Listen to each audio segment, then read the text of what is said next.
Okay, YouTube, I'm going to try to show a video of these Frost River Isle Royale canoe slash bushcraft packs. These are waxed canvas American made packs. The one on the left I've had about 20 months, and I sold like another backpack and some other fishing gear and stuff to get that one. The one on the right is new to me. I just got it last week, and I actually had to, I traded it. It's brand new, right, from Frost River, but I traded my Timberline Outfitter tent and a Thermarest pad for this thing brand new. Anyways, this video I'm going to try to show a dry bag, seal line dry bag that I stumbled on that fits really well in these. I bought these, this is the seal line ILBE for an improved load bearing waterproof bag. This is what it's called right here, if we can get in there. ILBE waterproof bag, assault pack. Now I believe this is US military issue. I myself, I'm not military, I've not served. Thank you to the men and women that have served and are currently serving.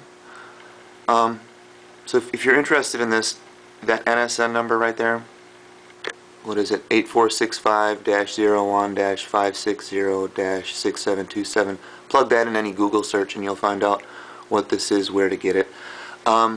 Seal Line brand, made in Seattle, Washington. I believe this is also a PVC free bag, so it does not off-gas toxic, smelly plastic fumes into my expensive wool clothing and blankets and such.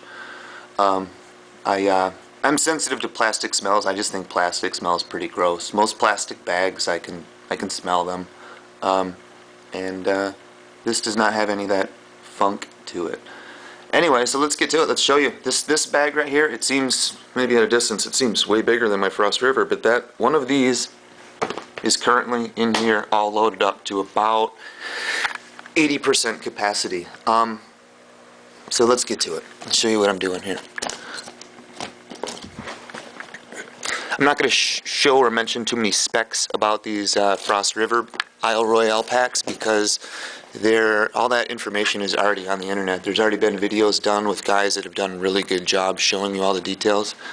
Okay, I'll step back and show you right now. This is the dry bag is probably loaded to about 90% capacity. It is at the fill line. And the things that I like about this, again, I didn't seek this out because it is military surplus. I bought it because it had a lot of features that I liked, mainly the PVC free. Because it's mil spec, basically, it's designed for you know, rougher, tougher, better men and women than myself. So if it's good enough for them, our armed forces that are serving, it should be more than adequate for what I'm going to do with it, just as a canoe pack liner. But again, so this is filled at about, probably, I don't know, the bag, I think it's about 90% capacity. It's at the fill line, but it's compressible. So the other feature that I really liked is you can, a little bit easier to see right here, is this is a purge valve. When you get this bag filled up to where, or you get it sealed up like a standard dry bag, it seals up, nothing's coming out, okay?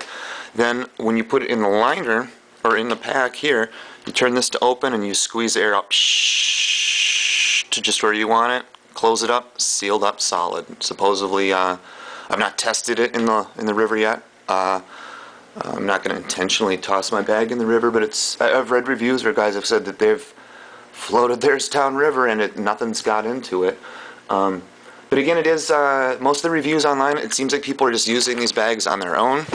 And my thoughts were, since it is designed specifically to be a liner for the military, ILBE, which I believe stands for Improved Load Bearing Equipment, is what the military calls their big heavy duty backpacks. Okay, so this one fits perfectly in here, and this is, by the way, this is the 56-liter assault pack. They also make a 65-liter main pack one that I believe, dimensions-wise, it's the exact same dimensions, but 4 inches taller, if my memory is right. Why I think that sounds like that's perfect is because this ILBE Royale Senior has the same dimensions as the Junior on the right, but this pack is 5 inches taller. So an identical dry bag that was 4 inches taller should work out really well in here. And I did want to say, from here it looks like it's a little more narrow than the pack, but it's round.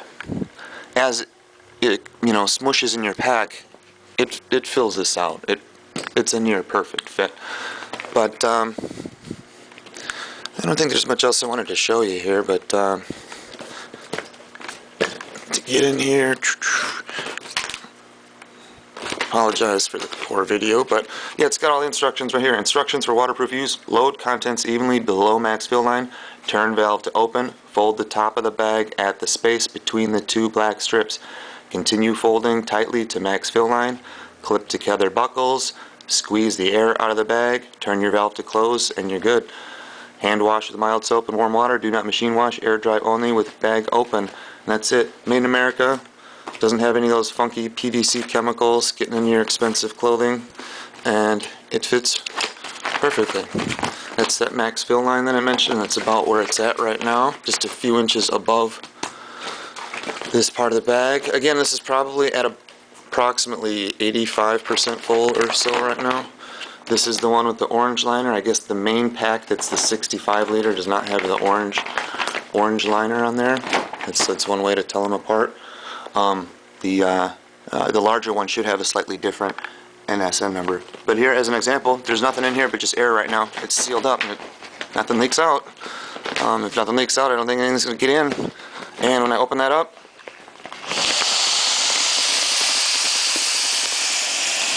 purge that to where I want.